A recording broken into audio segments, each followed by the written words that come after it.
Black Star Network is here. Hold no punches. I'm real revolutionary right now. Support this man, Black Media. He makes sure that our stories are told. Thank you for being the voice of Black America, Roland. Stay black. I love y'all. All momentum we have now, we have to keep this going. The video looks phenomenal. See, this difference between Black Star Network and black-owned media and something like CNN. You can't be black-owned media and be scared. It's time to be smart. Bring your eyeballs home. You dig?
Today is Monday, July 27, 2026. Coming up on Roland Martin Unfiltered, streaming live on the Black Star Network. I am here in Detroit for the 16th annual Jalen Rose Celebrity Golf Classic, benefiting his charter school here in Detroit. We'll hear from Jalen as well as some of the other folks who participated in today's golf tournament. In Washington, D.C., Moral Mondays continues with Bishop Reverend Dr. William Barber and Repairs of the Breach. Will go live there for their latest event. Also, the temporary protected status for Haitians and others ended today. We'll talk to a couple of folks about that very issue. Also, federal judges denied an effort to stop the new Congressional District in Tennessee that obliterated the city of Memphis. Also, voters in Wisconsin want to make sure that if absentee ballots are late, they are counted. We'll tell you about that as well. Also, early voting in Georgia to replace the late Congressman David Scott. The early voting thus far has been abysmal. Wait till we tell you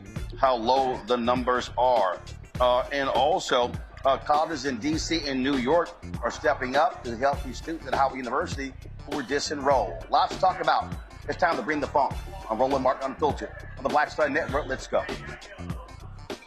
He's got whatever the miss, he's on it.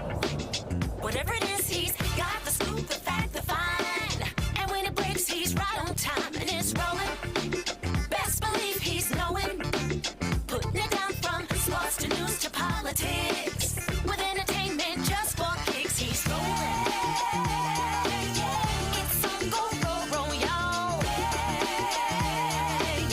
It's Roland Martin, rolling with Roland now. He's funky, he's fresh, he's real, the best, you know he's Roland Martin now.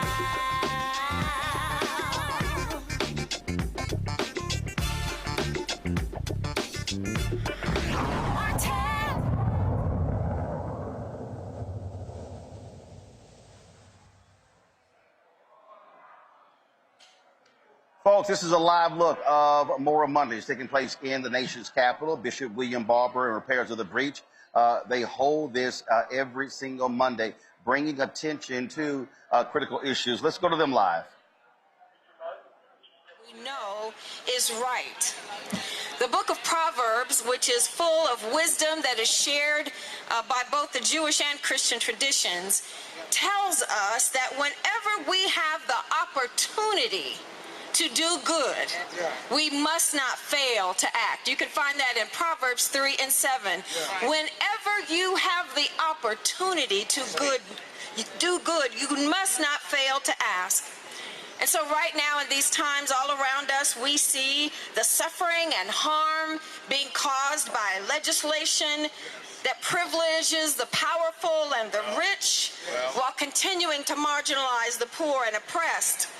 We see representatives who are elected to serve and advocate for all the people, bowing the knee to authoritative leaders and forces, refusing to ensure that all human needs are being met in this, the wealthiest nation in the world.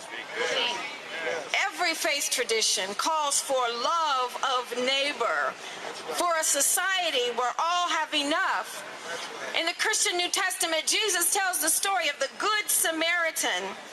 And while Jesus uses this to say everyone is our neighbor, let's not be confused that the story of the Good Samaritan is intended only to address immediate short-term needs. The Samaritan promised to return. He promised to come back and check on his friend. He promised to ensure the welfare of his neighbor. He promised to ensure that whatever resources were necessary to take care of his neighbor, to allow him to heal and to flourish, he would ensure that those resources would be there. Americans, we have to go back and check. That's right. That's right. We have to go back and check on our neighbors. We have to check on the innkeepers whose pocketbook is full of our tax dollars. That's right. It is your money that we have given power over by the Congress and others. It's your money. You have every right to return to the innkeepers to ensure that everyone who's in the house is taken care of. The vote allows us to go back and check on our people. So wherever you are, small town, suburb, urban center, no matter your faith tradition, whether you have one or not, as American citizens, you have the moral responsibility to, whenever you have the opportunity to do good, you must act. Check on your neighbors. Check on your neighbors. Ensure that your local city council is doing what they need to do. And you know how you can ensure that decisions are made according to your wishes? You must vote. Not just in November of 2026, but every time the polls open. I say if the dog catcher is the only thing on the ballot, you have the moral responsibility to show up and be sure that even the dogs will be okay.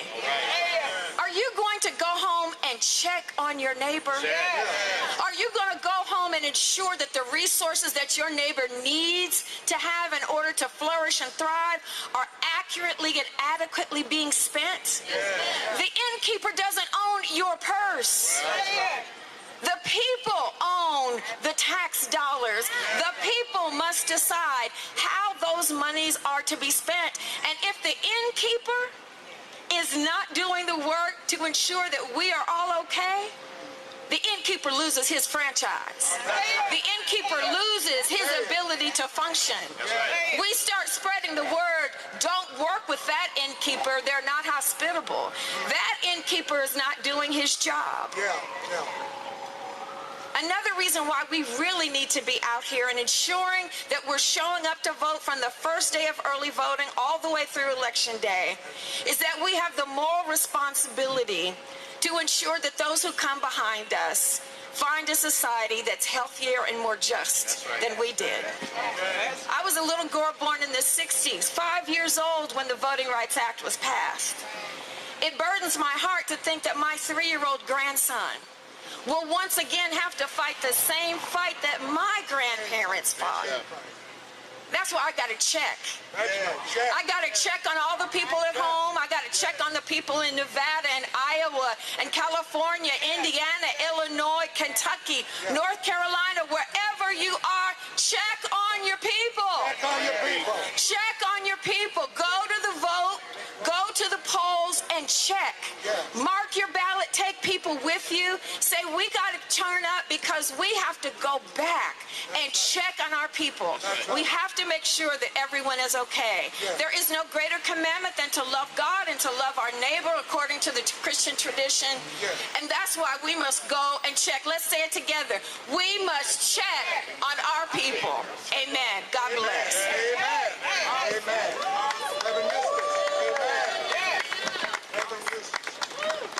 I'm holding up a Bible. All right, folks, we're actually carrying that live stream. So if you want to actually see that stream, you can actually do that. Just go to our YouTube channel. So we appreciate that. I'm actually here at TPC, Michigan, in Dearborn, Michigan, suburb of Detroit. And in this city, a significant number of Muslims voted in the last election for Donald Trump over Joe Biden. They were angry with the last election, with Vice President Kamala Harris. They were angry with Biden and Harris for their position when it came to Israel and Gaza, the Palestinians. Well, many of them were angry and upset when Donald Trump went even further than what President Joe Biden and Vice President Kamala Harris did. I say that because a number of immigrants in the United States were supportive of Donald Trump, believing in his economic policies and also themselves being quite anti-immigrant. Well, as a result of that, what did Donald Trump do? He targeted Haitians. He targeted others when it came to temporary protected status. Well, that went all the way to the Supreme Court. The Supreme Court allowed him to end that. And so you're talking now about more than 300,000 people who are in jeopardy of being deported, who today have lost their status. Joining us right now to talk about this very issue are a couple of guests. I want to bring them up right now. We have Abraham Papalos, Deputy Director, Black Alliance for Just Immigration, Johan LeBlanc, National Security Law and Foreign Relations expert.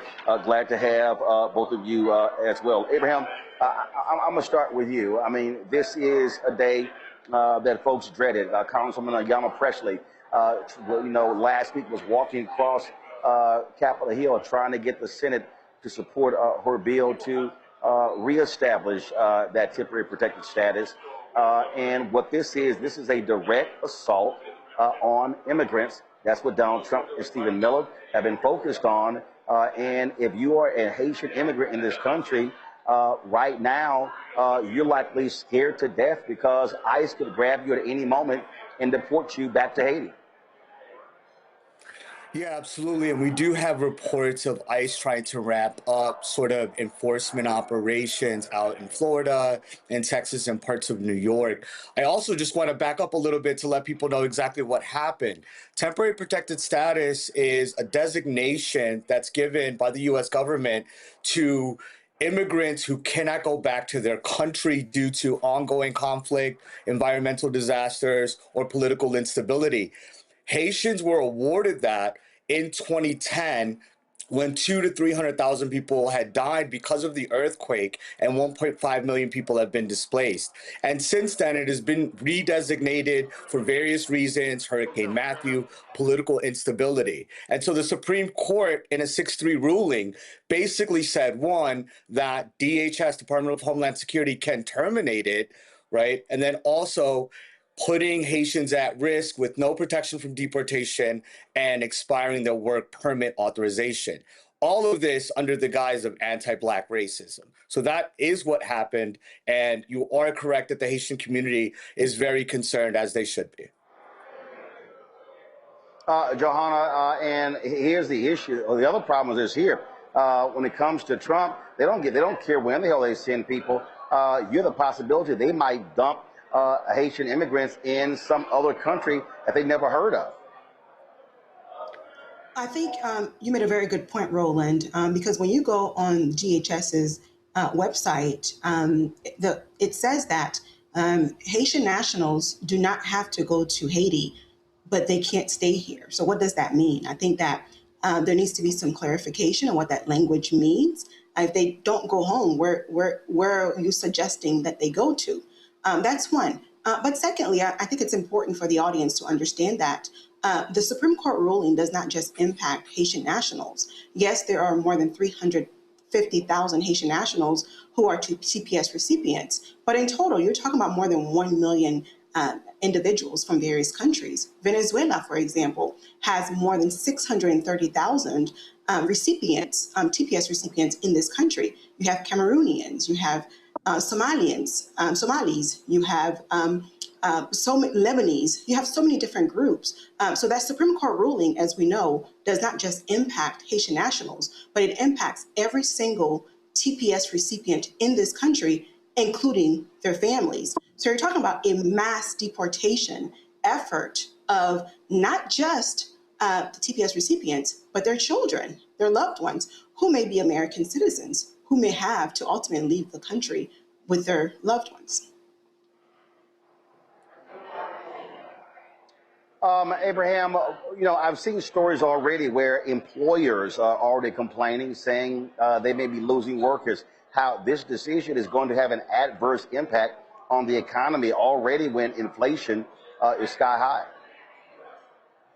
Yeah, absolutely. I mean, like I said, temporary protected status gave people work authorizations. And what you have right now are hundreds of thousands of people that work in the healthcare industry, that work in service industry and other industries that will be hit.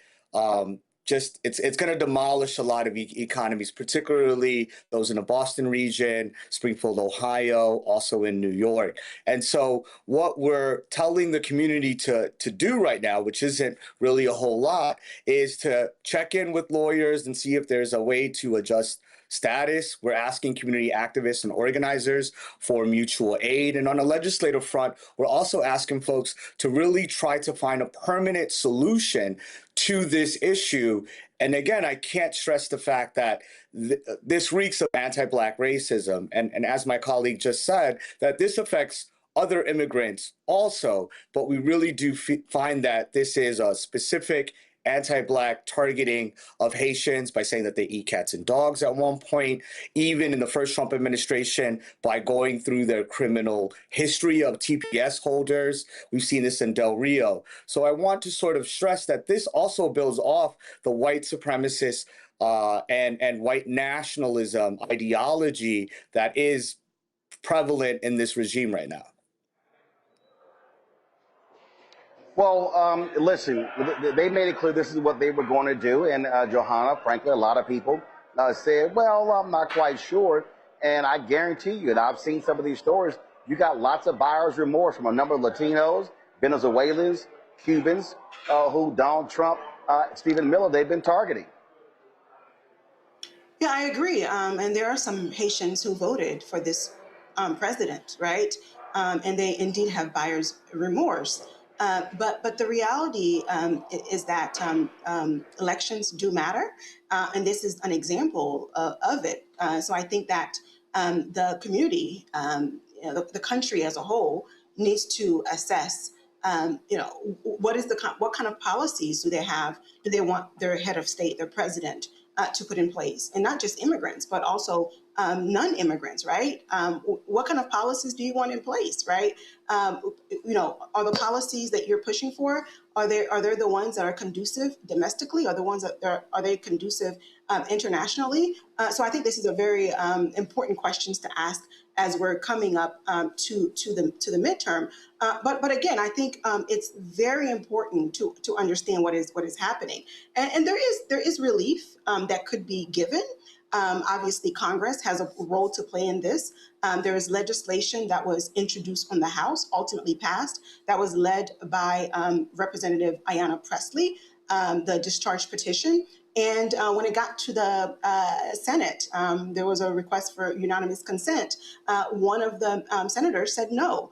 So that process has stalled, but there's still another legislation, Senate Bill 4818, something like that. I'm sorry, I don't recall the number, but there's still legislation that could be passed to extend the process for another 3 years. So I urge the community to call your senators and get them to potentially include this language in the National Authorization Defense Act. As we know, it's the one legislation that always passes every year.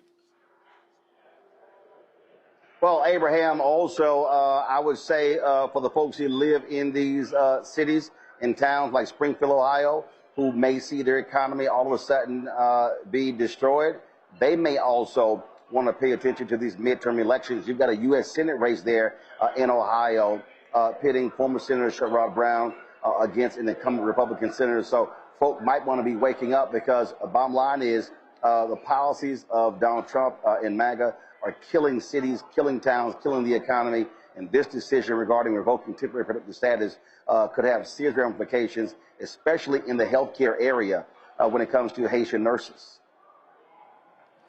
Yeah, absolutely. You're totally right on that. I mean, I think there's going to be a lot of workplace industries that are going to be affected. But I also think, just above all, like Black America in general, when we're looking at the Black immigrant population, we know that 1 in 10 Black people in the United States are immigrants themselves. 1 in 5 Black children are children of immigrants. And so what this is really an assault and an attack on Black America. And I think whether we're looking at the legislative focus, which you just brought up, and looking at midterms, I think it's very important for us to also look at the long line of the Black liberation movement that's been happening in this country, where Black America is, and how Black immigrants are a part of that, and to think about the future and the long-term issues that we're going to have. And midterms are a part of it, right? Also trying to think about what's going to happen in the next 2 years, particularly when we're looking at the enforcement actions that have already been taken. Recently, 10,000 people were apprehended and detained by Immigration and Customs Enforcement. So we really got to look at this as holistically as possible. The economic sector absolutely is a part of it, but also what is happening with Black America on a social, economic, and political side of things. Absolutely. Abraham and Johanna, so we appreciate y'all joining me. Thanks a lot. Thank you so much. Thank you for having us. I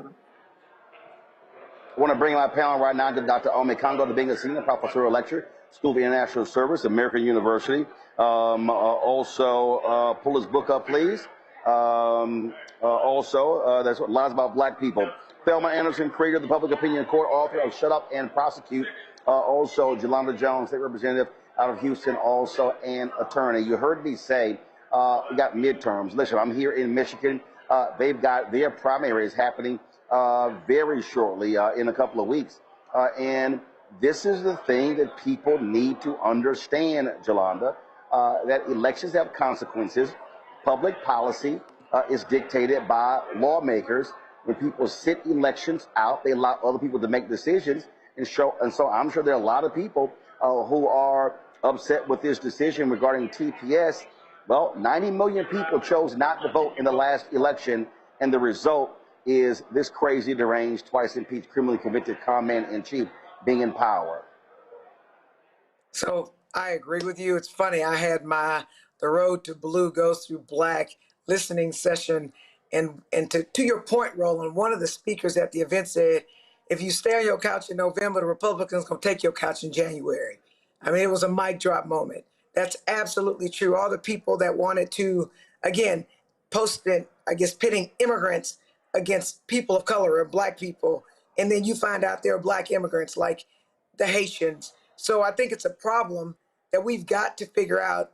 Congresswoman Presley has tried as hard as she can to protect the protected status of Haitians, but it hasn't worked. And so that's one reason why we absolutely need to go vote come the midterms. However, now, what other maneuvers, I'm curious, can Congress do to protect the status? Because this is no longer about an immigration issue, I think. I actually think this is about the United States literally not providing a safe haven to people from countries that are not safe. And so, and interestingly, that doesn't just talk about or speak to Black immigrants from other countries. So the question remains, is Donald Trump going to do the same thing to other countries where the immigrants aren't Black? I think absolutely not. I think he's anti-Black and his policies are targeted at countries with large Black populations. But it's definitely a problem, and we got to get the Republicans out of office so that they can't sign off on his anti-Black legislation. Well, the reality is, Ome Congo, he's sitting in the White House. Even if they pass it in the House and the Senate, he could veto it. But the midterm elections is one step. And look, the election here in Michigan is August 4th. The question then becomes, okay, who wins that election? They're going to be going against Congressman Mike Rogers for the U.S. Senate seat. This is a state that Democrats need to hold if they want to retain or win the United States Senate. And so this is a critical, huge primary happening where black voters very well could be deciding the fate of who wins that U.S. Senate election.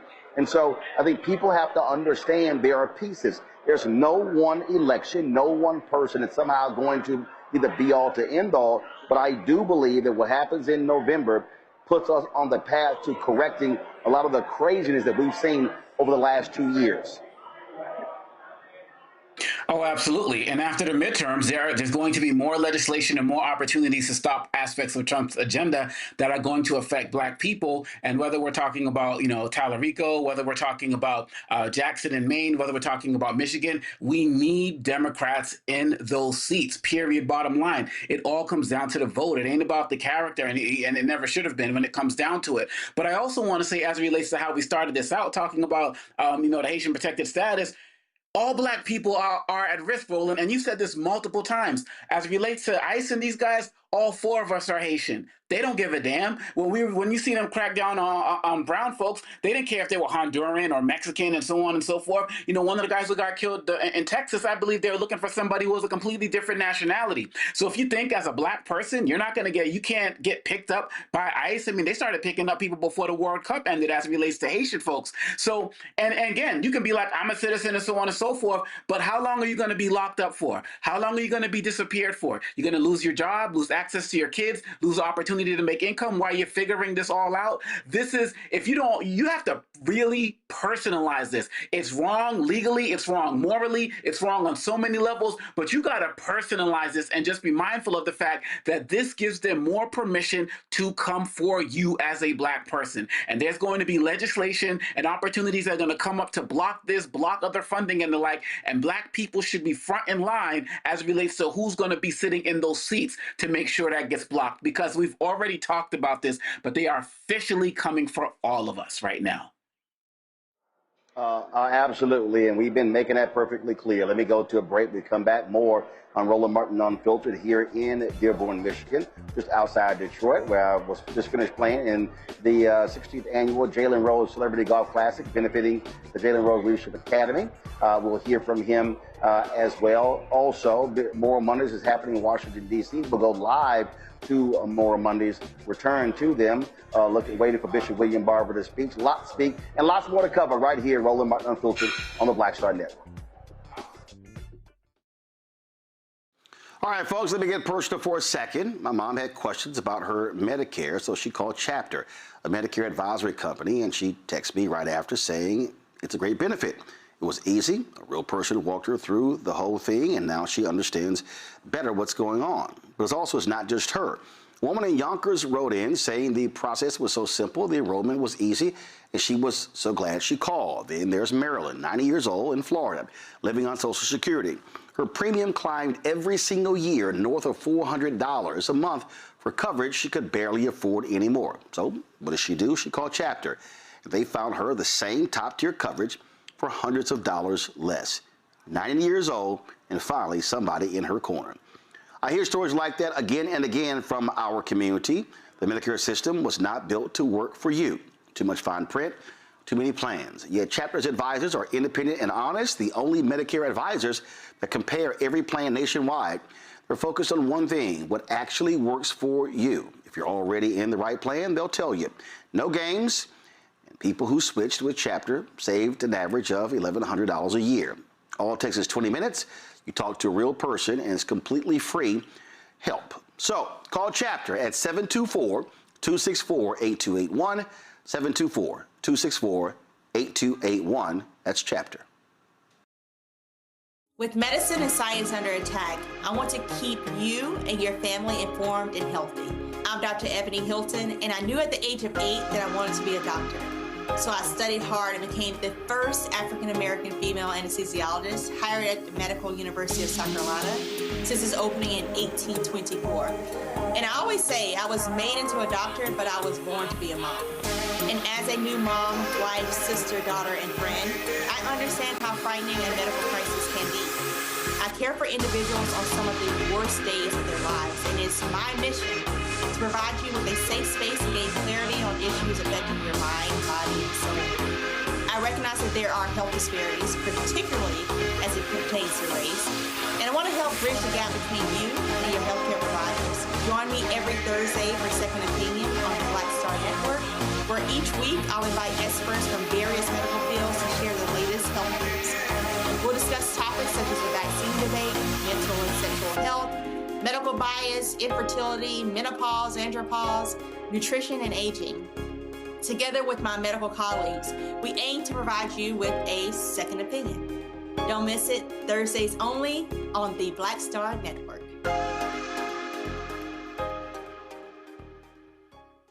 This is Tamala Mann. And this is David Mann. And you're watching Roland Martin Unfiltered.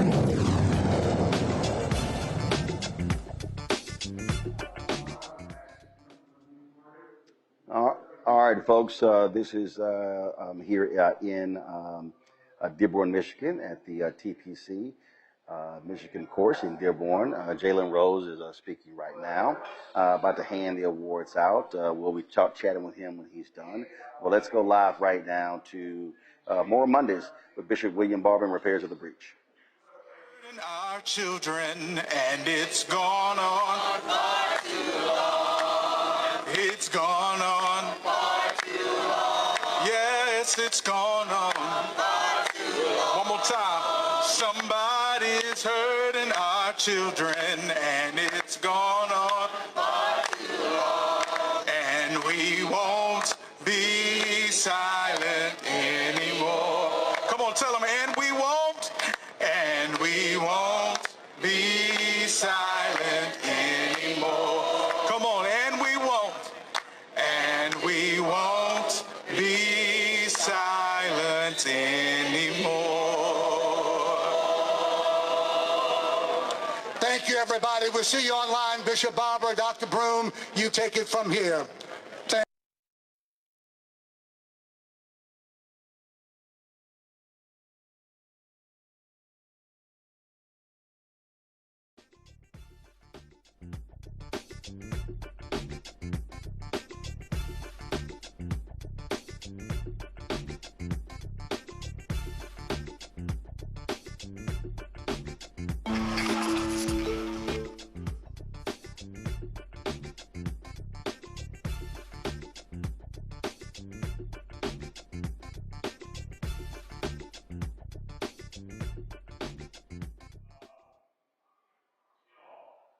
All right, folks. So Moral Mondays has ended. What we're going to do is we're going to pull up the comments that Bishop William Barber had to say and have those for you. As I said, they've been holding those events every single Monday, raising attention. And one of the things that they're going to be doing is, and it really begins this week, the goal is to have 100 city or 1,000 plus marches to the polls. As I said, here in Michigan, their primary is next Tuesday. That will determine the Democrat and Republican representatives for U.S. Senate race, key congressional races, also governor's race. So a whole lot is going on. That U.S. Senate race, really paying attention to. We talk about the elections. We talk about what's happening in Georgia. Early voting has began there to replace the late Congressman David Scott in the 13th district. Reports so far indicate less than 2% have voted in that special election. Now, of course, the primary in Atlanta was back in March, and many people were surprised when he put his name on the ballot, knowing full well that he was sick. Well, he passed away before the primary. So now you have the special election, and so remember, that was for the 2-year term. Now the special election was actually to complete the term. So that's one of the reasons why you also have that low turnout. In addition to that, you also have a critical thing happening in Virginia, in Wisconsin, where Wisconsin voters have filed a lawsuit to ensure that their vote counts when it comes to if absentee ballots arrive late. Under current law, absentee ballots have to arrive at the clerk's office by the end of election day to count. Voters are also not allowed to cast an in-person provisional ballot on election day if they have requested an absentee ballot. Now, the lawsuit has been filed with the League of Women Voters of Wisconsin. They claim that voters whose absentee ballots are delayed in the mail should be allowed to cast a provisional ballot at their polling location so their vote still counts. Deborah Cronmiller, Executive Director of the League of Women Voters of Wisconsin, said every voter in Wisconsin that puts in an accurately requested absentee ballot in the mail on time expects their vote will be counted. Delays in mail delivery prevent that. It is time to have a remedy for these eligible voters. And so what we have to understand, and I'll start with you, Ome Congo, is that when we talk about the election, people have to recognize Trump wants to do all he can to control the election on the federal level, but the reality is elections are up to the states. And so when you start looking at all these different states, Michigan, Ohio, then all of a sudden Florida, their primaries next month as well, it's a whole lot of moving parts, a whole lot of things that are going on when it comes to these elections. And what we continue to tell people, that this election is not just about Washington, D.C. It's about Washington, D.C. It's about state capitals. It's about county government. It's about school district. It's about city council. It's about DA races. It's about judicial races. And so every facet of our life is impacted by all of these elections. And so, what must, from your perspective, must we be communicating with people so they can understand what's going on? Well, so many people are struggling right now, whether they're struggling with school, to pay for bills, to pay for food, pay for mortgages, utilities.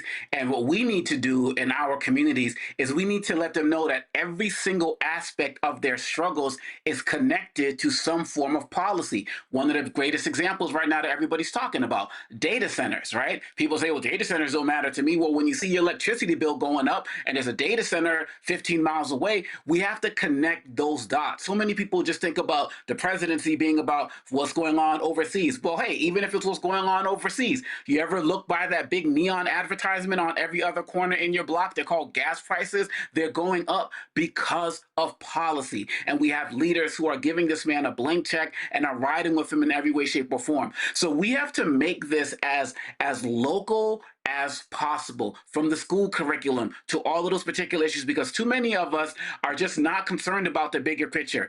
You talk often about how we can't talk to younger black voters about, the existential threat of democracy because they're not there in terms of their mindset right now. Well, fine. There are so many issues that are affecting them right now. Police brutality, cops going free, who's really going to investigate these lynchings that are happening across our country right now.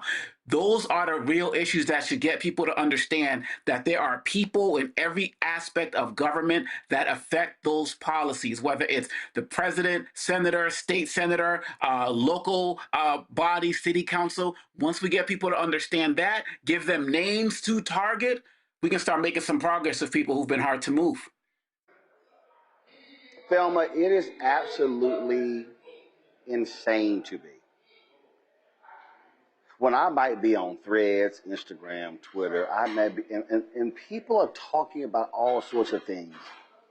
Then there's some of the same folks say, well, man, I ain't trying to hear that nonsense when it comes to politics. And I'm sitting there going, okay, so who exactly do you think is going to be the difference maker to address the stuff that you complain about, but you check out of politics? Roland, I really feel that people are disconnected and detached from the reality of what's going on, because they feel like if it's not happening to them, why should they be concerned? But that's the wrong approach. But also, when I'm looking at the Democratic Party, they're not taking the approach of making sure that you are actively engaging the voter that has and will vote for you, along with the voter that is unsure and don't know what they're going to do with their vote. So when I'm looking at it from the whole lens, I'm like, okay, so you are the local official, whether it's commissioner, council, whether it's representative, Senate, DA, judge, sheriff. What are you all doing to engage your voters or the individuals within your community that is going to vote for you? You can't just do it by simply going to work and clocking in to collect your check. you got to utilize media. You got to utilize social media. You got to utilize individuals with influence to continue to push the message, the severity and the seriousness of why your vote needs to be at the ballots when we go to midterms, or even within these local elections that are taking place now. I'm not seeing any of these individuals that are elected right now utilizing the power of media right now. And I know people like, well, it's whitewash. No, you have platforms that people actively engage with outside of your platform, Roland, because you do a good job with continuing to show people the importance and the urgency. But they are also not inflicting the ones that are within the community that is walking on the pavements, that are utilizing their space in order to engage. So until these politicians can start utilizing what is active now, they're going to continue to have individuals that get on threads and don't feel like it's an urgency until it comes to their front door, and then it's too late. Jelana, Thelma said that a lot of people don't pay attention until they are personally impacted. Well, here's the thing. Every single person in the country has been impacted by Donald Trump's insane tariffs. Every single person. Every single person has been impacted economically because of his insane war with Iran. You feel it at the gas pump. You feel it when it comes to food prices. You feel it when it comes to the price of beef. You feel it when it comes to goods and services. And it's to me, it is very difficult constantly trying to get people to understand that what happens at City Hall, at the school board meeting, at the state capitol, at the commissioner's court, at the state legislature, in Capitol Hill. Not only that, what happens in a DA's office, what happens in a judge's chambers, all of that is politics. And so people could be directly impacted or indirectly impacted. I agree with you, Roland, but I think that a lot of people think it's simple when it's not. It's complicated. I'll give you an example. I ran for a special election to fill the seat that I'm in now. I literally didn't know what a special election was until I ran. And then when I'm faced with a special election to replace State Rep Garnet Coleman, and then a general election, I was trying to figure out, how do I raise enough money to run 2 campaigns? That's difficult. People are saying use the media. Use the media like how? My media is social media, right, Roland? But you know that white media expects for you to pay to be on there. You don't have money. In the races that are going on right now, most people in Texas are giving to Talarico and they're not giving to anybody else. So how can you demand that elected officials who can't raise money be able to be on media when it costs money to be on media? Now, what we can do is we can do like I did last week and hold, I call them listening sessions, where we talked about the road to blue goes through black, and let the people in the audience that were hurting tell us what was wrong and what the Democratic Party could do to earn their vote. So I think that's one thing. So that's not easy because media costs money. The next thing is, Hold on, one question. Hold on, wait. Hold on, wait. I'm gonna let you go to the next thing. But here's my question. For the thing that you described, that event last week, okay? How many people attended that event? About, I bet you at least 300. It was full. We were standing, we had to go find chairs. Okay. Was the event live streamed? We did it on my Instagram. We did it on my Instagram. That's all we knew how to do. I'm not nearly as good at social media as you, but yes, we did. Okay, so I'm gonna need you, because you called me about everything else. I'm gonna need you to call me about stuff like this, because here's the whole point. There were 300 people who were there, but you actually had the potential to reach 3,000 or 30,000. And the thing that I have said to numerous elected officials across the country, I've said this to activists, I said it to so many people, you have to take the message outside of the room. One of the reasons when now Speaker Don Scott in Virginia, when he wanted me to take my show on the road, he said, listen, we're gonna pay for advertising. He said, but would love for you to be on the road. So what happened was we did 5 shows in 2023. We did 5 shows in 2025. And by virtue of going to those places, going to those towns, listening to people, but also all of these candidates were able then to come on. Now, what was interesting is the number of people who said, hey, because of work, because of family obligations, whatever, I couldn't make it, but I saw the broadcast.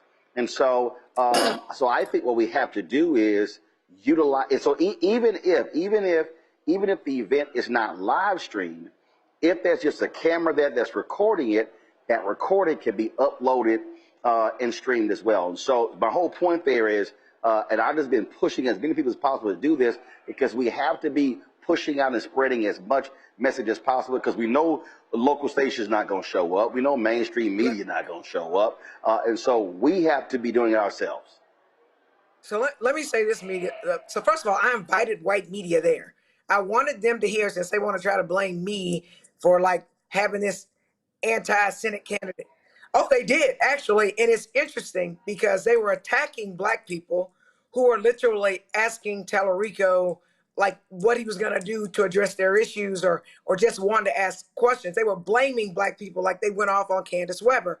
After my event, the white media literally did stories in the Chronicle and other places saying, actually, there really is a black problem and you just need to listen. Olivia Giuliana, who's not white, who's not black, posted about it like she thought she knew stuff about the black community that she did not. And I know that I've been invited to come to Bell County to have the exact same listening session there. And so what I promise you this, Roland, is that I will tell you the next time, and you can help me with the technology, because literally it was not for elected officials. Elected officials did not get to talk. This was purely people coming to tell everyone what their struggles were and what the Democratic Party needed to do to earn their vote. But I also want to go back to one thing that we can do as elected officials. I'm going to have a what bills do you think I should file town hall? As a part of that town hall, or actually I call it a listen session, I'm going to tell you how to pass a bill. Most people don't know how to pass a bill, right? And then after that, people have to sell me on what bills they think I should file. And what they're going to learn in this listening session, in this educational session, is that it is hard to pass a bill, especially in red Texas. And if you convince me to file your bill, you are going to be my partner in getting it over the finish line by coming to Austin and testifying, by doing the research, by finding subject matter experts to come and help me to get it over the finish line. And so I say that to say this. The question that you asked at the beginning, Roland, it just makes it seem like it's simple. If you are trying to figure out how to pay your bills, pay for babysitters, pay your rent, or whatever, afford groceries, Roland, you may not even be able to connect that it's some politician doing something somewhere. You're just trying to live. And most people are living, especially under Trump, in a triage world. So we have to do better. And so I'm going to work with you if you'll help me to do that. Yeah. But when I do it in Bell County, I'm going to invite you. I said, when you do, when I do it in Bell County. So here's, okay, I got you, not a problem. So Omakongo, this is the thing though, what Delano just said. I totally understand. People are trying to live, which is why what we have to do is we have to be connecting the dots for the person who goes, oh, I had no idea. I didn't realize how those things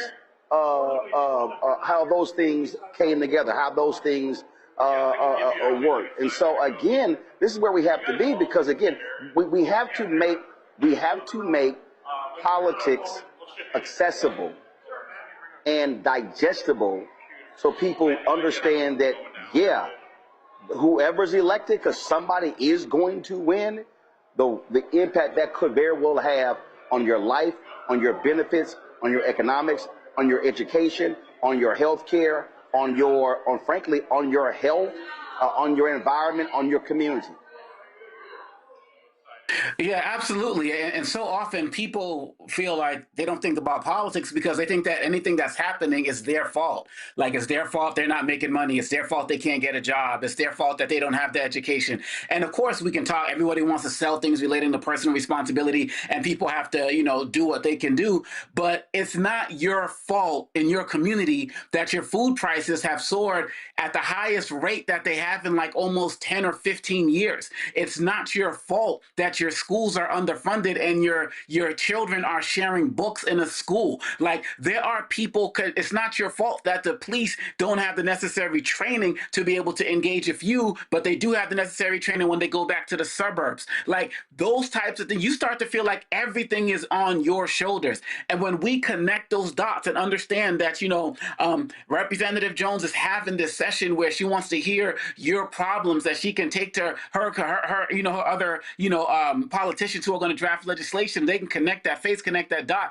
It gives people a sense of agency that they can be involved in helping change something in their community. Everything from a pothole to largest legislation affecting immigrants and refugees and the like. And so that's what they don't want. Roland, you talked about this going all the way back to Bush too, right? And his No Child Left Behind, and probably even earlier than that, with Bill Bennett and the like. They stopped teaching civics in school, right? So they don't want people to understand how the process works, that everything that you are engaged in, there's somebody who has the power to say yes or no to that to make your life better. It doesn't mean you're still not responsible for your life and you got to go out and do the best that you can, but there are people actively working to make your life worse. And if there's somebody like a Representative Jones who's ready to fight for you, you need to know who that person is so you can put them in office so you can work together. This is the connecting the dots that we got to do. So we got to take that live stream, from Representative Jones, we got to take these live streams here like you do, chop them up, put them out on the shorts because people want the short content, get people stuff as fast as possible, as quickly as possible,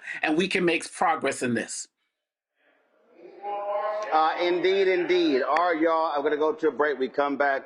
We're going to chat with some folks here at the Jalen Rose Celebrity Golf Classic. I see my man Steve Smith. I see Charles Oakley. I see Willie Burton. And, of course, Jalen as well. And so we'll have some of that when we come right back right here. Roland Martin Unfiltered on the Black Star Network. Don't forget to support the work that we do. Join our Bring the Funk fan club. Your support is critically important for the work that we do. We don't have millionaires and billionaires cutting us checks. And so when you contribute, you make it possible for us when we travel on the road, when broadcasting. We plan on hitting a lot of places in September and October regarding this election. And so your support is critical. So do me a favor, go to, use Cash App, use the Stripe QR code. You see it right here. It's also for credit cards. So use that right there. Checks and money order. Make it payable to Roland Martin Unfiltered, P.O. Box 57196, Washington, D.C. 2003 70196. PayPal's R Martin Unfiltered, Venmo RM Unfiltered, Zelle, Roland at RolandSMartin.com, Roland at RolandMartinUnfiltered.com. We'll be right back. All right, folks, let me get personal for a second. My mom had questions about her Medicare, so she called Chapter, a Medicare advisory company, and she texted me right after saying it's a great benefit. It was easy. A real person walked her through the whole thing, and now she understands better what's going on. But it's not just her. A woman in Yonkers wrote in saying the process was so simple, the enrollment was easy, and she was so glad she called. Then there's Marilyn, 90 years old, in Florida, living on Social Security. Her premium climbed every single year north of $400 a month for coverage she could barely afford anymore. So what does she do? She called Chapter. They found her the same top-tier coverage for hundreds of dollars less. 90 years old, and finally somebody in her corner. I hear stories like that again and again from our community. The Medicare system was not built to work for you. Too much fine print, too many plans. Yet Chapter's advisors are independent and honest, the only Medicare advisors that compare every plan nationwide. They're focused on one thing, what actually works for you. If you're already in the right plan, they'll tell you. No games. People who switched with Chapter saved an average of $1,100 a year. All it takes is 20 minutes. You talk to a real person, and it's completely free help. So call Chapter at 724-264-8281, 724-264-8281. That's Chapter. Hey, this is Motown recording artist Kim. You are watching Roland Martin Unfiltered. That boy, he always unfiltered, though. I ain't never known him to be filtered. Is there another way to experience Roland Martin than to be unfiltered? Of course he's unfiltered. Would you expect anything less? Watch what happens next.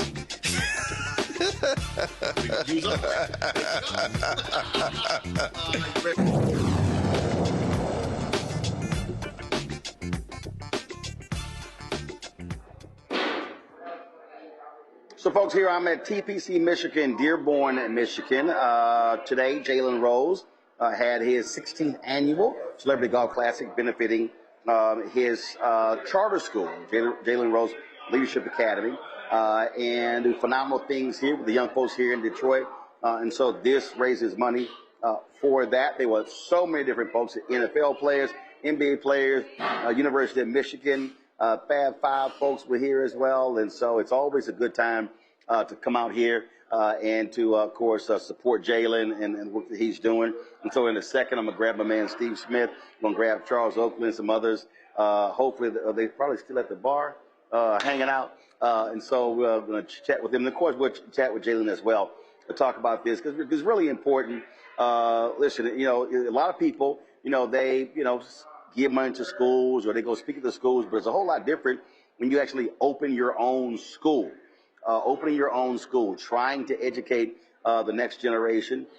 One of the things that he said when we was going on, one of the things that he said when we were before we started playing was that they don't have their own gym to play their games, and so that's one of the things that they're working on. The money they're raising, and again, it's really been a lot of work. He's made that commitment to do it, and so this type of fundraiser happens. And listen, we travel all around the country, and a lot of people don't realize that when we talk about events like this here, we really don't understand in our community how these fundraisers really fund many of our nonprofits. I'm gonna go ahead and hand you the microphone right here. I've already raised the camera. You raised the camera for me? Yeah, I already raised the camera for you. Let me start off. I would say, Roland, not because I'm standing next to you. All you've done, for the African American community, all you've done is you show up everywhere to support people like Jalen Rose. I mean, I go to a lot of charities, but you go to more. And I just want to say thank you. I appreciate it. For being that role model, for being that guy that always showing up. I appreciate it. But what I was just saying, no, you're good. I got my mic right here, But what I was just saying is that a lot of people do not understand. They hear about these events, but really how many of our nonprofits in our communities depend upon the money raised in golf tournaments, in teas, and other events. And then now, of course, with anti-DEI, a lot of corporations have been pulling back. And so it really matters to be able to fund the things in our community. It does, Roland. It's just, think about what Jalen said when we started this. He's had this high school that he started in the elementary school. The basketball team has never had a home game because they have an elementary gym. I mean, it might sound small to somebody, but you would love for these kids to get a chance to get a gymnasium. And I love what Jalen's doing. I mean, he's my little brother. But you're special when you look up to your little brother. So whatever he's been doing and people come out and support him, you said it best. We got to do it. We got to do it from within. Yeah, absolutely. And one of the things that I tell people all the time, I see people, they say, well, when it comes to something, well, where are these athletes? Where are the entertainers? I tell people all the time, first of all, you have no idea what a lot of people do. That press releases aren't released. They aren't being public with it. That's first. But also, when you talk about a communal thing, that's really what it is. And so everybody has a role to play, not just someone who's a public figure. I totally agree. I mean, that's how I grew up. I'm sure that's how you grew up. I mean, I just lost one of my mentors. He ran the community center. You talk about what he got paid, Roland. It wasn't a lot. Then he did student driver's ed. And we talked about the other day, he might have taught 3,000 kids how to drive. Mm-hmm. I mean, that was the little things he gave back, and everybody talked about. And the thing here is what happens when they either retire or become ancestors. That doesn't get replaced, and so we have to make sure that continues. That legacy has to continue. I mean, and he did it out of his kindness of his heart. Mm-hmm. I just went to a service yesterday, and I thanked him. I said he was on the Mount Rushmore of men that impacted me. Mm-hmm. Right, and I think that right there, and I did this whole commentary. I was talking about politics. What I said to people is, if you look at, so there was this generation that came out of the civil rights movement. So in the 70s, 80s, 90s, I mean, they were the ones who were involved in our communities, who were doing so many different things. I said, but those folks are retiring. My parents are 79, and as a perfect example, you know, stepping back. But what happened? That has to be replaced, and so people don't recognize we're losing a lot of black community infrastructure when those people have retired or passed on, and next generation has to step into the gap. I say everything can't be solved by social media. No, it cannot. I mean, Roland, you said, I mean, I look back at my life. I went to the community center. I went to the church. I went here. Different things all around the community that shaped me. And now I talk to kids from my old neighborhood. They don't have those same opportunities. They don't have the building. They don't have the after-school program. They don't have. I was a Boy Scout. I'm asking kids now, you want to be a Boy Scout? Well, just like, listen, I played musical instruments at elementary school, and music no longer is in schools. So what that meant but that's also part of the education process, knowing how to play musical instrument as well. So there's so many things that we grew up with that isn't there today that really creates that well-rounded person. How do we solve it? I think what we have to do is I call it we can't act like new school is always better than old school. We got to have old school with new school, but it also means I think people have to step up and accept some responsibility. Say, hey, I can't. What I said is you cannot have a generation that has continued to make withdrawals from the Black Bank of Justice, and they made no deposits. Right.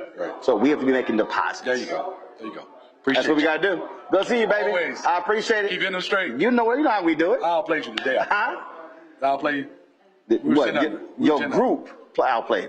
It's always about team. You like I. You going to be I. No, that's goal. That's goal. Now, we can play one-on-one now. I hit you. Let me know when you want to go one-on-one. I am gonna pull over here one of the folks who played my group. This little Omega. Come over here. He's the sheriff here. Hey, Roll. Talk about us. Tell him what he. Come on, you guys. You better tell him who Roll. He kept saying. I ain't kept saying that. Yeah, I know. I heard you call him Grant Hill. I heard it. Don't go nowhere. I got to tell you about I heard it. All right. No, go ahead. Hold the mic. I got my own mic. All right, y'all. So this is one of the members in my group. He's the sheriff here. He also is a very loud and proud Omega. And I had to school him. Wait till I show y'all the video later. But what's happening? Everything's good, man. We had a great time, Roland. You know, in spite of you being alpha, you know, you're still my man. I got great respect for you, man. You know, I watched you for a long time over TV, doing your thing, then they went crazy and did their thing, but you still the man. We do what we do. Now look, you sit here, you're the sheriff of this county. I am. You got elections next week. No, not mine. But not yours, but talk about though, you know, for folk, that's somebody who's watching or listening who say, you know what, that stuff really don't matter. But you're a perfect example. You can't complain about criminal justice, law enforcement, things along those lines, but then act like who the sheriff doesn't make a difference. No, it makes a difference. And I've been law enforcement for 44 years, right? 44 years because I love to take care of people and serve people, right? And we want people, even young people, to understand that law enforcement is still a very noble profession. They all talk about, oh man, police do this, police do that. You want to be the change that you want to see. And I tell people, our young people all the time, we are hiring. And we want to make sure we catch you early in life, at 18 years old, when you get out of high school and everybody's not going straight to college, right? We have jobs for them. You come right into our agency with a high school diploma and go to school while you're working, right? And become very successful in both. We got about 5, and I don't want to make this racial, but our state police our supervisor, state police colonel is a black man. The Wayne County Sheriff is a black man. Detroit Police Chief is a black man. It goes on and Fire on. Chief is here. Fire Chief, he's a black man. And we don't say that because we're being some kind of, we black. We just saying that there's opportunity for those of us who think they're, because of the color of their skin, they won't have the opportunity. Yes, you can get the opportunity if you want it. You have how many people under your authority? I have 1,200 officers and civilians under my authority. Wow. Yes. And I'm still doing it. I still love it. Again, I started my law enforcement career in 1978 when I was actually graduating from high school. I'm one of those ones who wasn't going to go to college right away. Single parent home, got to go to work. So I joined the Michigan National Guard as a military police officer. Then in 1983, I joined the Wayne County Sheriff's Office because I was waiting to get hired from the Detroit Police Department, Detroit Police Department. 1983 to 1985, I worked in Wayne County Sheriff's Office. 1985, when they called me to say, hey, you still interested in the Detroit Police Department? I ran, jumped the fence, and got with the Detroit Police Department for the next 25 years. Then, my predecessor and mentor, and you may have heard his name, Napoleon, my man forever, lost his life due to COVID in 2020. And then I, out of 14 people, was chosen to succeed him and be the Wayne County Sheriff. 2 elections have since then. I'm still the Wayne County Sheriff. Have another election in 2028, and that'll be my 3rd election. And with the help of the people, and I believe I have the help of the people, they're going to vote for me again. And then when I finish with that, I'll be 72 years old, and I'll have to ask my wife, can I keep going? Because she want to go be snowbird stuff and all of that. So no, I do this because I love it, Roland. I love it, and I don't work a day in my adult life. It's all what I ever wanted to do. Only thing I ever wanted to do. So it's not work for me. I wake up in the morning looking forward to going to work and serve people. All right. Well, we appreciate you and all the work that you do in your service. Thank you so much. And I'm sorry you belong to a little youth group. Make it sound fine till the day I die. That's what we do. It's a cute little group. Yeah, you can get on out of here now. All right, y'all. I want to go to our panel here, but we're going to talk to Jalen Rose in a bit. I'm going to start with Thelma on this one. You heard the sheriff just talk about, that's why I asked the question, how many people who are under you? 1,200. Again, this is the thing we're also trying to get people to understand. Public policy also is economics. African Americans, we over-index in government jobs. Why? Because we've often been frozen out of corporate America. And so one of the ways black folks have been able to access 6-figure jobs has been through government jobs. People just don't understand how significant that has been in building the black middle class. And that means that we are also, based upon elections, by being able to have those jobs, that's also public policy. Yes, you are absolutely correct. And I'm glad you pointed that out, because what a lot of individuals don't know, they need to know that being in those positions, being in a governmental entity affords you so many opportunities, not only to excel and exceed financially, but it allows you to sit at the table to actually integrate and implement change that is necessary in order for the betterment of our people. I'll be the first to say, I went into being a prosecutor knowing that the pay sucked. I was making under $60,000 within the first year, but it, of course, with raises, it increased till I started making over 6 figures, with the benefit of being able to be an equalizer, to my voice to be heard, people's rights to be saved.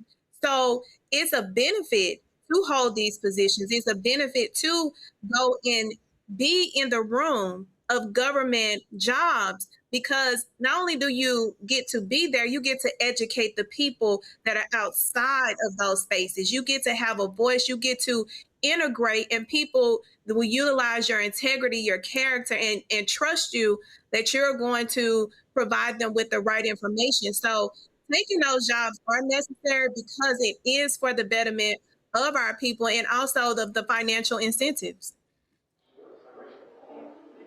Congo? I thought the two conversations you had between the sheriff and Steve Smith were so powerful because you connected so many dots. You talked about the importance of mentorship and the importance of needing to reach down and reach back into our communities to let people know. You talked about the importance of people getting involved in the political process. You talked about the importance of, athletes and other people of resources reaching back. This all ties into our last segment when we were talking about our power. Yes, we have power politically, but we also have power in our networks. How does less Brown said, your network determines your net worth. And in all of our communities, there are people like this of whom we can build and who we can continue to push. And he said, hey, I might run for my third. And with the support of the people, I may get that third, election win at the age of 72. And this is something that we have to see these individuals. We have to hear them. We have to know their stories so we can imagine that is possible. Because the last thing you said in your segment, Roland, was the things that you had access to, that Steve Smith had access to, that we had access to, they're not there anymore. Some of the after school programs, some of the other things. And so we have to continue to do what Jalen Rose is doing, continue to uplift that and highlight that. We celebrate LeBron James, but stories like this are reminders that LeBron wasn't the first. He's following in a line of other artists who have done, and activists and athletes who have done work to lift up their community. So we need to have more sections like this and interviews like this where we can connect the dots for people who don't dig into politics, like the four of us do. They're seeing people from all walks of life doing successful things for their community, and that could also be motivational for them too. Jolanda. So I was going to say this, Roland. So I did after school programs and all these things, and I wasn't exposed to politics. I knew I was supposed to vote, and that was it. But what I learned when someone talked me into running is that politics does control every aspect of your life. And so what I think we have to do as Black elected officials is to expose what we do to other people, especially people who normally don't have access to it. So I say that a lot of people Black people don't want to screw with the police, but because the police has oppressed them in their neighborhoods, right? So here we just met your friend who's an Omega, who actually employs people, which means that he can create policies within his department that addresses the concerns of Black people to make Black people and law enforcement, at least in that jurisdiction, have a better relationship. I think that's important. I also think it's important as Black people that when we do get in government jobs, even though we've been squeezed out of the private sector, like we've heard, and we don't get paid as much, like Thelma said, we're able, if we move up and if we're in administration and management, we can bring different voices to the table that otherwise would not be there, which is important, where you can challenge the norm. You're at the table, which means that perhaps you can keep the people that you are fighting for off of the menu. I'll also say this, that it is important as elected officials for us to take the knowledge back that we learn and explain to people that even though you don't make a lot when you work in the public service, while you're working in public service, generally it's a good retirement. That's why a lot of people got government jobs, Black people, because it was a good retirement. And of course, that's important. So there are benefits to us being in the public sector, but if you get in a position to be in management, then it's very important that we're able, again, to direct policy and perhaps stop the things that cause people, Black people, not to trust government. So I'm glad we've had this discussion. I'm glad you talked to Jalen, because when the government fails us in an area, like with education, looks like his school is compensating for that. And this reminds me about how it was during segregation. We knew the only people that we could rely on was ourselves, and so we did it. And that's what we're gonna have to do, because they are taking us back to pre-Jim Crow. And so Black folks are gonna have to figure out how to provide all these services to us until we can get Trump and the Republicans out of leadership and bring back like true public service for everyone in the public. All right, folks. So we were here 2 years ago with Jalen. Now, last year, his golf tournament was on the same date as the Anthony Anderson golf tournament. And so I was like, man, I said, okay, I'm gonna be there next year. Then he was supposed to have the golf tournament in June, but then it got moved to July. It was supposed to be on the same day as Sid the Entertainer. I was like, dude, I'm gonna be at Sid. Then Sid has had such success with Meet Joe Turner on Broadway, they extended it. So his tournament has been moved to next Monday. So I was like, yo, now I can come. So we're here. Jalen, glad to see you, man. Yes, indeed. Congratulations on you, 16th annual. Yes, indeed. You had a lot of folks who are out here. And for folk who don't know about your school, tell them what's about. I will do, but I love and appreciate you, brother. And as people who have been doing work for our community for so very long, you and I are dedicated to this. And there's so many panels and festivals and false prophets like a Dr. Umar talking about the work. Getting awards for the work. People that don't even have a foundation getting awards for this work. So showing up the way you have for me, I'm forever grateful giving me this platform. I'm very honored. And we're the Jalen Rose Leadership Academy. We just completed our 15th year. We're a public school in the city of Detroit. We're 100% black. We have 400 high school students. We have another 1,000 graduates that we're influencing. Right now, I'm in a position to write or raise $25 million so we can expand the school, so we can start our young people at 5th grade to 8th grade, because that's what our current facility is designed to do, and turn a new facility into a high school, but yet still support young people once they graduate. So think about this. When you graduated from high school, your high school ain't doing anything for you. You might not even know who founded your school. And so the work that we're doing as a public school, getting 0 state funding for our scholars, it's imperative that I write and raise money. And so this platform, you being here, this golf outing, 16 years is necessary. It's almost like at some point today you're going to eat. Like, this is necessary. Mm-hmm. This ain't no hype. And it's just a level of gratitude and love that I have for so many people that showed up for us, that played in foursomes, that donated their time, that donated their money, and really care about the city of Detroit. One of the things that you talk about not getting any state funding, and a lot of people really don't understand. Really don't understand. Black love, black love, y'all. A lot of people really don't understand the reality when you talk about a charter school and resources and what you can and cannot use money for. And thank you for coming to JRLA and visiting, because I know you know the difference, but it became political, public versus charter, when we are a public school. That was really just the teachers union, who's one of the top donors to the Democratic. That was really the teachers union, who's one of the top donors to the Democratic Party, saying that charter schools are stealing our students. That's cap. We're a public school. We're actually not only putting students in a really positive environment, but we also hiring staff, paying them, competitive salaries, supporting them after high school, smaller class sizes, teaching them life skills, social skills, etiquette skills. These are the things you can do when you're the founder of a school. And I just ask you, who founded the school you went to? And when you really think about that, it makes me proud of the work that we're doing. But what made you want to say, no, I'm going to do my own school? There are a lot of people who say, I'll support something existing. I'll write a check. I'll be an ambassador. But what was it for you to say, no, I'm putting my name on it, and I'm going to be actively involved in it? So I'll say this on your platform, because I trust you and I love you very much. At first, I didn't even want the school to be named after me. I sent them 50 names of people the school could have been named. Marcus Garvey, Martin Luther King. Like, I sent them a whole list of names. I promise you, I did not. And by the way, if you want to write a check, the school could be named after you tomorrow. I don't have to have the school named after me. You see what I'm saying?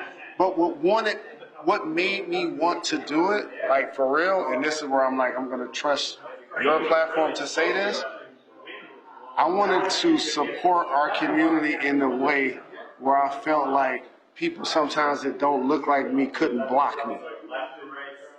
And when you use the word education, it's not like a basketball camp. It's like not a barbershop. Mm-hmm. It's not a record label. You see what I mean? Mm-hmm. And so in my mind, the most influential thing I can do is people forget as a basketball player, and I'm not saying all basketball players are like neuroscientist, but what people forget is that we're required to be eligible. We're required to be educated. I was an honor roll student in high school. I went to the University of Michigan. I just got a doctorate. I'm not Cheyenne Bryant. I have an actual doctorate. I do. I love you, sis, but I do. But sometimes people dismiss me as an athlete or like just being a dumb jock. Right. You know what I'm saying? And not just even an RN. If you know, you know. You know what RN stand for? Real. Oh, I thought you meant registered nurse. Yes, I mean registered nurse. And so to start a school in the community that I grew up in, to donate my own time, energy, and money has been a labor of love that has changed so many lives. And I'm just forever grateful to the community believing in me, donating in the school, showing up at golf outings, spreading the word about what we're doing. I need to do a better job of talking about the school. Initially, I didn't do it a lot because 100% of our students are black.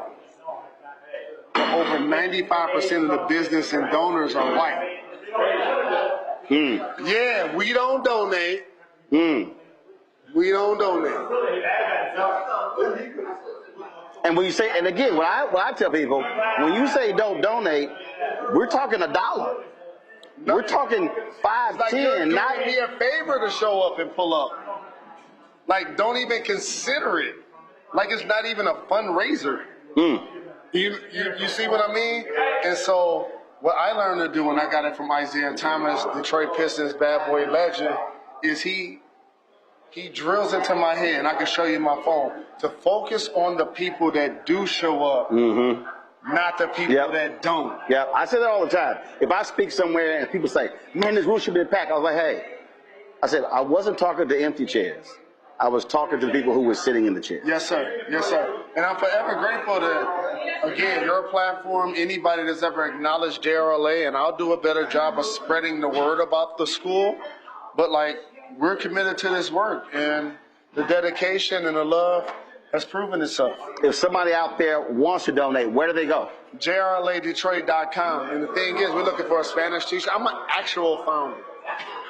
Like, I'm at the school. I live in Detroit. The school is in my neighborhood. So it's a lot of people talk about their community work. Like, I live in a black community.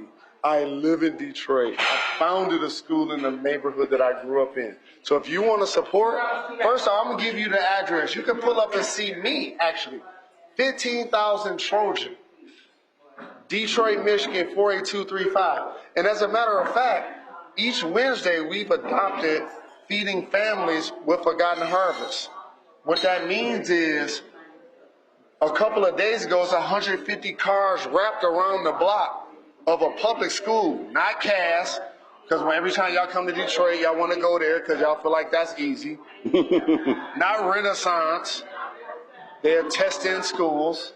We're open enrollment. We're not testing you in. We're not testing you out. Each Wednesday, Roland, we're feeding families and providing them support because we all know people are hurting right now. Right. Gas prices is up. Like, it's an incredible time of struggle. And so for a public school to now adopt the responsibility to feed families, I have my students out there, my school leadership, shout out to Jasmine, our leader, shout out to Mr. Wingate, shout out to all of the community volunteers that pull up. I've been doing this for 2 years. I just don't say anything. But now that you're here, people are going to hear me talking. Okay, you were saying you need a Spanish teacher? Yeah, we need a Spanish teacher. We need to raise $25 million. We need people that do the work and not talk about the work. Less panels, less conversations and awards shows and festivals and gatherings talking about the work. And people actually showing up doing the work. This is a labor of love, 16 years in. All right, my brother. I appreciate it. Appreciate you. Glad to be here. I appreciate it. Thanks a bunch. And in Detroit. Boss up. Appreciate it, my brother. Y'all, that's Jalen Rose, again, we're here at TPC, Michigan, 16th annual Jalen Rose Classic. Let's do this here. Let's go to a break. We'll be right back. Roland Martin Unfiltered on the Black Star Network. All right, folks, let me get personal for a second. My mom had questions about her Medicare, so she called Chapter, a Medicare advisory company, and she texted me right after saying it's a great benefit. It was easy. A real person walked her through the whole thing, and now she understands better what's going on. But it's not just her. A woman in Yonkers wrote in saying the process was so simple, the enrollment was easy, and she was so glad she called. Then there's Marilyn, 90 years old, in Florida, living on Social Security. Her premium climbed every single year north of $400 a month for coverage she could barely afford anymore. So what does she do? She called Chapter. They found her the same top-tier coverage for hundreds of dollars less. 90 years old, and finally somebody in her corner. I hear stories like that again and again from our community. The Medicare system was not built to work for you. Too much fine print, too many plans. Yet Chapter's advisors are independent and honest, the only Medicare advisors that compare every plan nationwide. They're focused on one thing, what actually works for you. If you're already in the right plan, they'll tell you. No games. And people who switched with Chapter saved an average of $1,100 a year. All it takes is 20 minutes. You talk to a real person, and it's completely free help. So call Chapter at 724-264-8281, 724-264-8281. That's Chapter. How you doing? My name is Mark Curry, and you're watching Roland Martin Unfiltered. Deep into it, like pasteurized milk without the 2%. We getting deep. You want to turn that shit off? We doing an interview, motherfucker.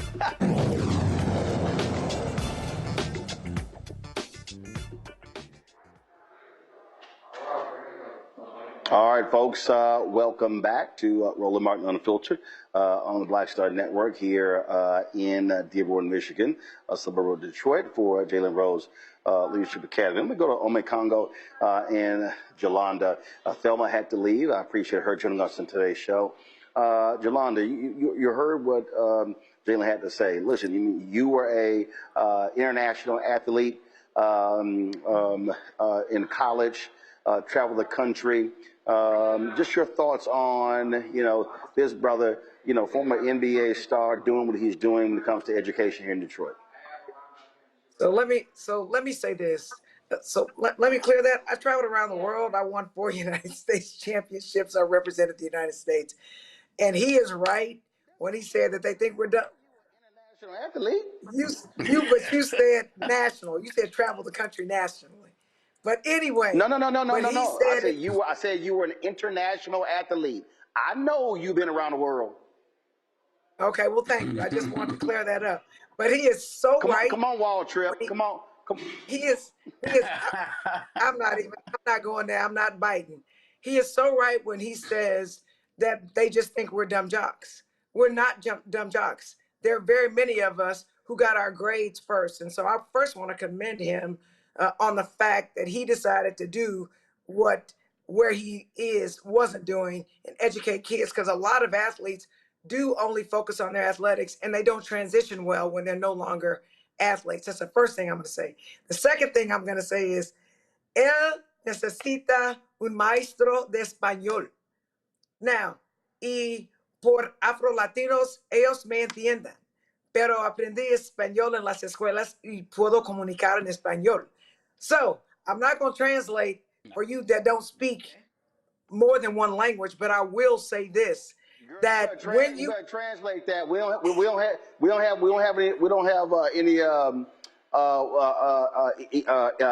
have any lower thirds that translate what the hell you just said.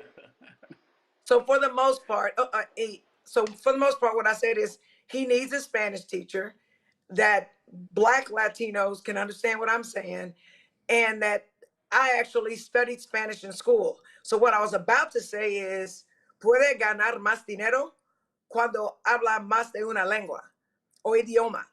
And so I also just said that you can make more money if you speak more than one language. That is a very important thing. So a lot of people, I remember when I married, before I started dating my ex-husband, who was a Black Colombian, I was extremely surprised that he didn't speak that he spoke Spanish because I didn't think that Black people could speak Spanish.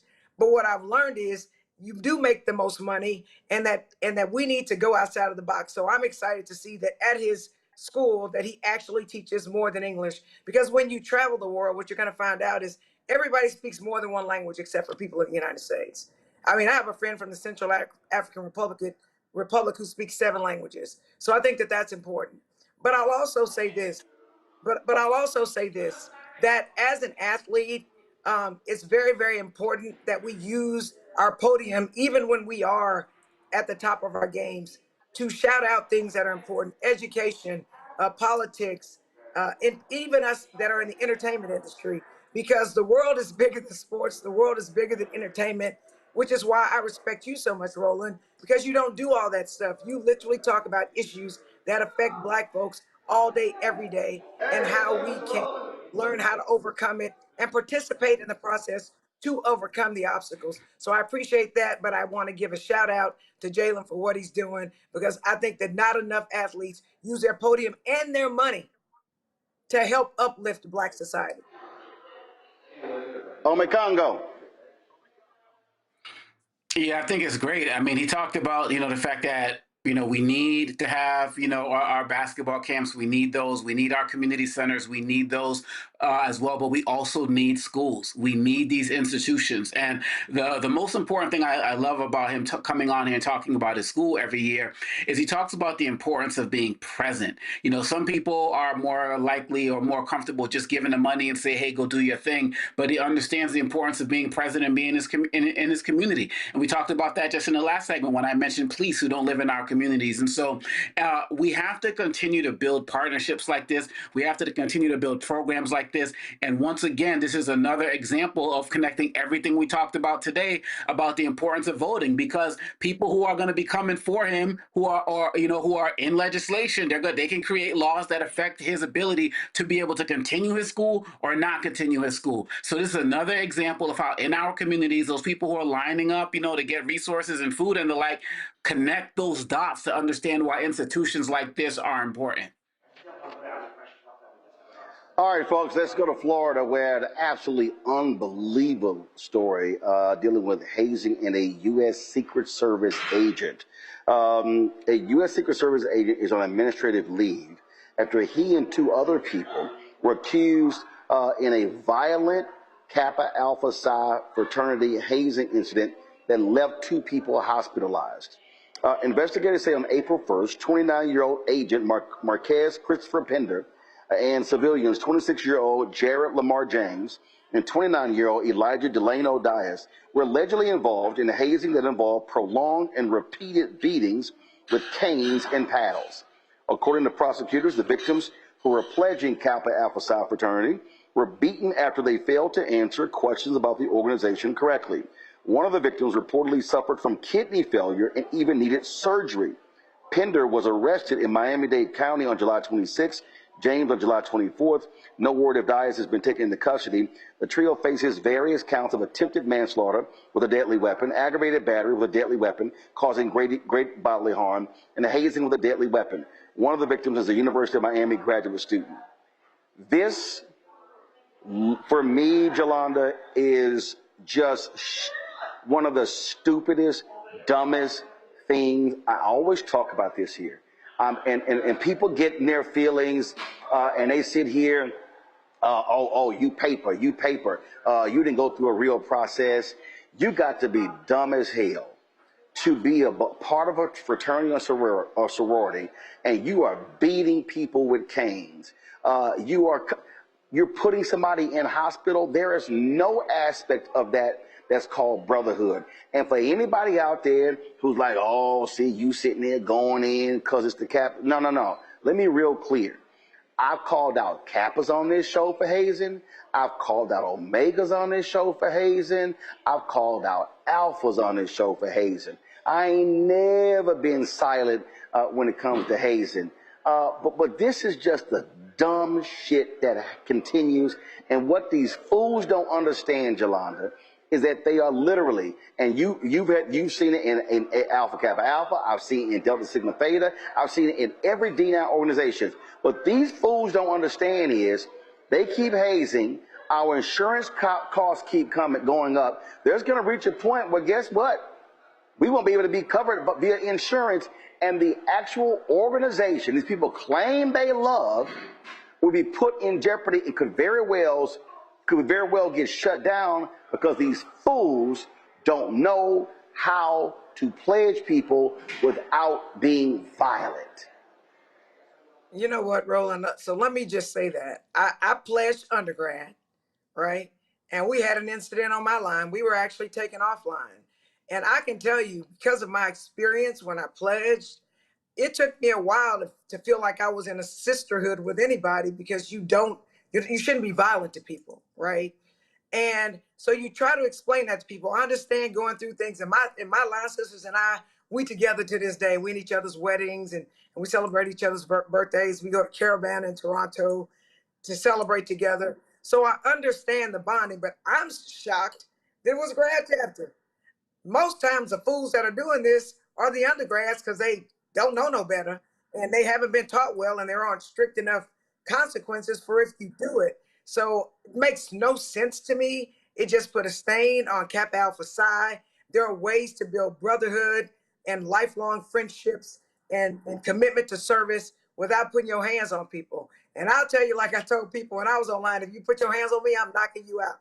Like I told my line sisters that, I told anybody who might think they're going to tell somebody to do that, because the days of beating folk, I mean, that just gives me remnants of like slavery.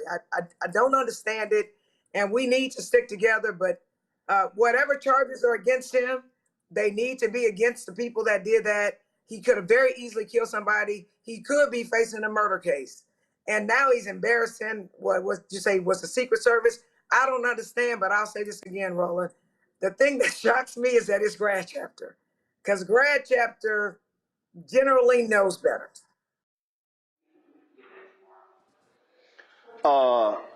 Listen, on my Congo, I made it clear when I pledged, I ain't letting no dude my age put his hands on me. Because here's what I know. If my daddy found out I let some dude beat my ass for some letters, that beating would have been more severe. That wasn't going to happen. That's real talk. I mean, that is absolutely real talk. And, it's really sad. We've been talking, today about the attack on Black people. And we have situations right here where we are foolishly, doing this to ourselves. I mean, all of the things that we got to worry about. I have daughters. One is about to be a rising freshman in college. One is a rising junior in college. And I tell them, if you choose to go the sorority route, that type of stuff, that ain't love. That ain't building respect. That ain't building camaraderie. That's just straight up abuse. And ain't nobody going to be putting hands on you like that. And they need to know. And I have a sister who's an AK, tells them the same thing. We got to do better. And so many people are coming in these places already damaged, and they're just looking for ways to hurt other people. And to be in that position of authority and abuse that and tarnish the reputations of these incredible fraternities and sororities that do so many incredible things. We know in this society, all it takes is one story like this to get out there and just tarnish all the incredible other work that these organizations do. And so I really do hope that these individuals get everything that's coming to them. I hope that the people who, have been hurt do heal, because we've had stories here where people have been killed, and we've talked about that as well. It's really unnecessary. And this just shows that in so many instances, some of us, not all of us, clearly, some of us could just be our own worst enemies, and they deserve whatever punishment they get. All right, folks, let's talk about the Howard University drama over 502 students being unenrolled. The University of District of Columbia is extending their application deadline to August 7th, giving those students an HBCU option here in the District of Columbia. Also, the university said financial aid can transfer. For federal aid, students have to log into their FAFSA account and change the university.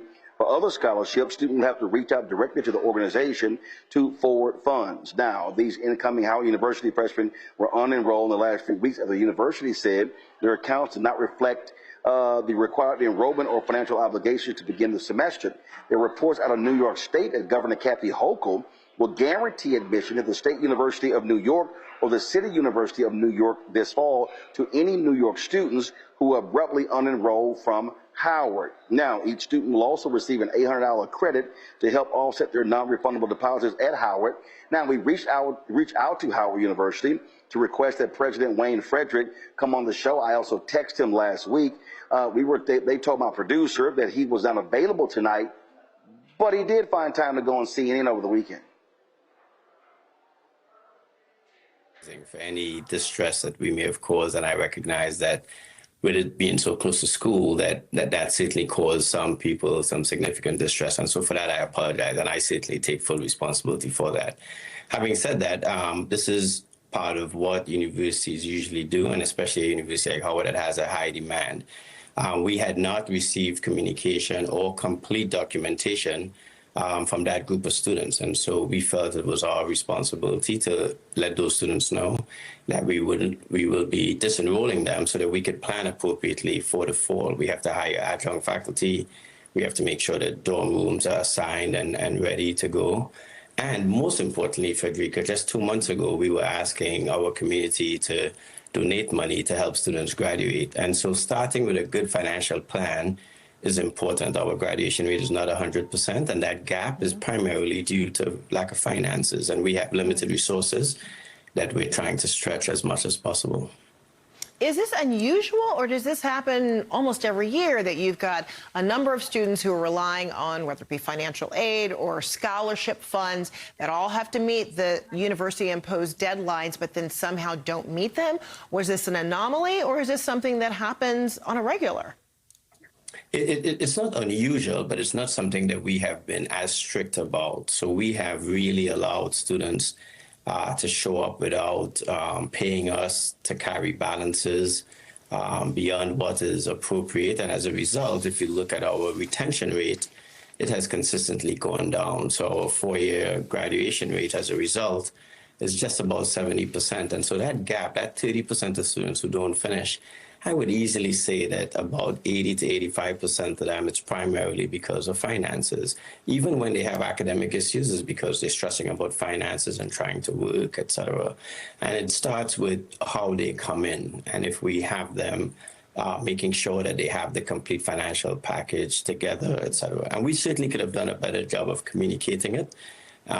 We did send out a lot of communications, but for example, I think people misunderstood what we meant by 50%. The bill is $60,000. If you had $40,000 worth of aid, people felt they made the threshold. We meant the outstanding balance after the $40,000, which is $20,000. And so we wanted people to pay us 50% of that $20,000 that was left. And that's an example where we could have actually put in, some numbers as an example and showed, people exactly what we were referring to as well. And folks, Governor Kathy Hochul is doing what we just talked about. I received a press release from New York State, and what she is saying that they're going to provide expedited late admissions review for fall 2026 at participating SUNY, State University of New York, and City University of New York campuses. And so that's actually happening there.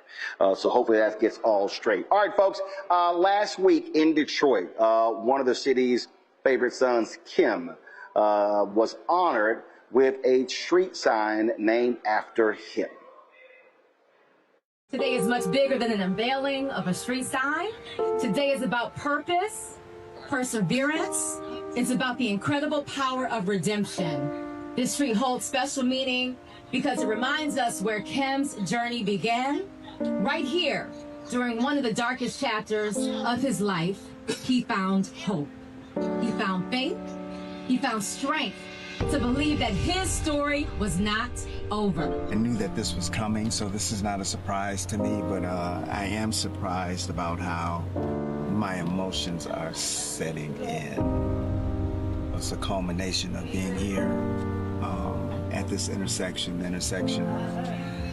of Martin Luther King and 3rd Avenue. The rescue mission that I was a resident in is right in back of me. Today is my birthday. It's Kim Day. Also Kim Day in Detroit, and it's also my my recovery anniversary date. So I've been sober today, 36 years. Years ago, this intersection represented one of the most difficult seasons of Kim's life. It was here that Kim faced addiction, experienced homelessness, and searched for hope. But today, this same corner will tell a different story. Your past does not cancel your future. I've been failing forward in the music industry for 25 years. And that's because of the love of you out here and the love of the city of Detroit. When he knew that I was heading out on a trip, he would always say, give them your best. And that's what I've been trying to do this almost 25 years in the music industry. More than just a name on a sign, it becomes a symbol that no matter where you start, your destination can be extraordinary. Some streets tell us where to go. This street will tell generation what is possible with faith, courage, perseverance, and God's grace. It's only a matter of time. Congratulations, my brother.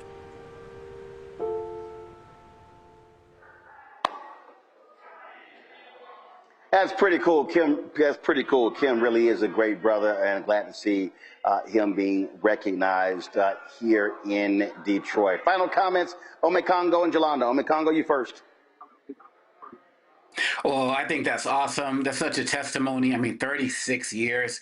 I feel like it's a fitting way to end what we've been talking about tonight, because we talked about so many issues. But with all of the challenges, there's always opportunities for hope. And then when people invest in you, when people come and help you, when people provide you hope, when people can come and you can embrace that and be able to make yourself better and then spread that to other people, is great. Story for Kim. It's also a great story for the Black Star Network, because that's what you do, Roland Martin, for so many people every day. Jolanda. So I'm going to say this. I got, I guess, one sentence for the people at Howard. Why he went on white media and didn't come to you, Roland? But that's another story for another day. I want to end on something powerful. You know, I didn't know who Kim was until I went on the Tom Joyner cruise and got to go listen to him. I would say free, but that cruise cost a grip. But just fantastic music, and I had no idea of his journey, of his walk. And when you listen to his songs, you realize that. And I think it's just a testament to you don't have to be where you were, that you can overcome addiction and recognize that sobriety is minute by minute, hour by hour, day by day for the rest of your life. And also that you can be homeless and that they can literally name a street on the corner where you used to be homeless. So if that's not something to motivate people who may be in the depths of desperation right now, that they can perhaps figure out what their passion is and move forward, then I think that's great. And I'm thankful that you show that. I mean, that's what I love about your show. You will show us stories of resilience and overcoming obstacles by Black people, our beautiful culture, our beautiful people who have struggles. But sometimes in life, if we push hard enough, then everything can be great. And so I wish him nothing but the best. And I wish that his story is told all over so that people who have something in common with him can use him as inspiration to move forward. And so just keep telling the stories that you tell, Roland, and keep pushing the envelope, because I'm right there with you. Absolutely. Kim is a fantastic brother. I'm hugely supportive of him, and I'm certainly glad to see the city of Detroit honor one of their native sons. All right, folks, that is it for us. Let me thank Jolanda, Omekongo, and Velma for being on today's panel. So appreciate it. Thanks a bunch. Folks, let me also thank everybody here with Jalen Rose's team, his school, who put on this fantastic golf tournament. It was great to be here.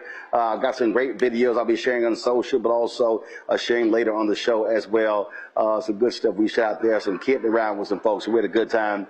And back in studio tomorrow, but on Friday, I'll be in Santee, South Carolina. Congressman Jim Clyburn has his annual golf tournament, so I'm going to be there, talk to some of his constituents. South Carolina is going to be first in the nation. The Democrats voted, and they maintained that status, and so we'll be talking about that and look forward to that as well. And then, of course, next Monday, I'm in Los Angeles for Cynthia Tainer's golf tournament. As well in what he does for the Boys and Girls Club.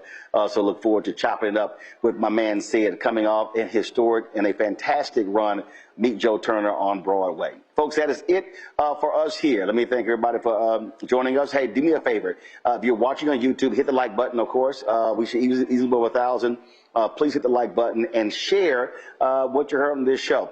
Also, support our work if you want to do so. Our goal is to get 20,000 of our fans contributing on average $50 each a year. That's $4.19 a month, 13 cents a day to support this show and all our other shows. And tomorrow I'm going to unveil our promo for our new show. We'll be debuting here on the Black Star Network. But if you want to contribute via Cash App, use the Stripe QR code. You see it right here. That's also for credit cards as well. If you're listening, go to blackstarnetwork.com for all ways to contribute. Also, checks and money order, make it payable to Roland Martin Unfiltered, P.O. Box 57196, Washington, D.C., 20037 at 0196. PayPal's R Martin Unfiltered, Venmo RM Unfiltered, Zelle, Roland at RolandSMartin.com, Roland at RolandMartinUnfiltered.com. Download the Black Star Network app, Apple phone, Android phone, Apple TV, Android TV, Roku, Amazon Fire TV, Samsung Smart TV. And if you want to get our Roland Martin Unfiltered Black Star Network swag, go to shopblackstarnetwork.com, shopblackstarnetwork.com. And while you're there, support the more than 50 businesses that we have on there, Black-owned businesses. When you buy products from there, you also support this show. So go to shopblackstarnetwork.com, peruse our marketplace, and support these Black-owned businesses. Download the app Fan Base. You can follow me at Roland S. Martin. And an update, the Harriet Tubman Museum and Education Center in Cambridge, Maryland. Guess what? We hit $75,000 in donations. The work has begun to make the repairs after they were broken into. And so let me thank all of you who contributed. And again, we initially set a goal of 50,000. Then, of course, we blew past that. I said, let's go to 75. Well, guess what? We hit $75,000 over the weekend. So they are ecstatic, and we certainly appreciate all of y'all for assisting. Folks, that's it. I'll see y'all tomorrow right here, Roland Martin Unfiltered on the Black Star Network. Holla!